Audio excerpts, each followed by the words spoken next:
Sekarang kerja by passion kok Nah katanya. itu Gimana sih kok sebenarnya by passion? Gini, gue punya solusinya buat itu.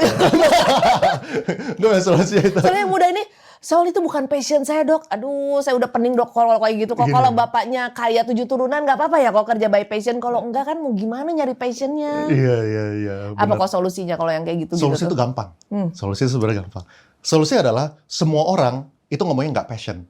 Tapi begitu mereka tahu mereka melakukan itu, mereka mendapatkan income 10 kali lipat lebih gede, tiba-tiba jadi passion. Iya sih ya. Tapi misalnya gue itu orangnya introvert gitu misalnya. Gue jarang networking, gue nggak suka.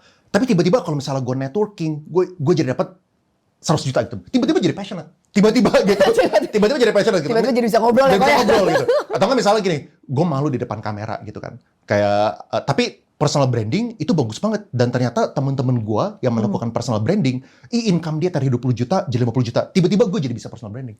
Tiba-tiba gue jadi passionate di depan kamera. Langsung ngulik ya kok. Iya, langsung ngulik gitu. Ya mungkin orang nggak passion gara-gara nggak paham aja gitu. What's the opportunity that they are missing gitu. Mereka tuh nggak tahu bahwa mereka tuh missingnya itu. Mereka pikir mereka bisa milih gitu kan. Emang bener kalau misalnya kita menjadi the best di sesuatu, most likely kita itu nggak bakal bisa susah. Mau apapun gitu. Misalnya nih, gue sukanya itu lukisan gitu misalnya. Lu jadi orang yang terjago di ngegambar, lu pasti nggak susah. Lu pasti bisa jadi banyak duit lah. Atau nggak, lu terjago di accounting, lu terjago di marketing, lu terjago di coding, lu terjago di apapun. Orang yang terjago, mau di apapun, itu most likely itu bakal jadi bagus lah. Cuman itu kan cuma the top sekian persen kan. Mungkin the top 0.1% lah. Sedangkan kalau misalnya kita pengennya itu adalah skill yang mungkin the top 5%, ya kita harus bisa agak spread lah gitu. Ya kan? Dan apalagi kalau misalnya kita ngomongin skill, itu kan kita ngomongin depth sama breadth. Depth itu adalah seberapa jago kita di bidangnya kita.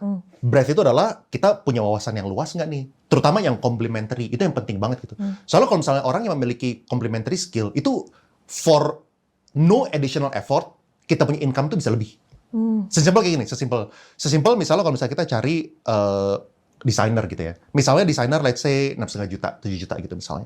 Tapi desainer yang sama, yang kerjanya juga sama, 830 sampai 530. Ya kan, mungkin dia punya gaji itu bisa naik ke 9,5 kalau misalnya dia ngerti desain dan video editing.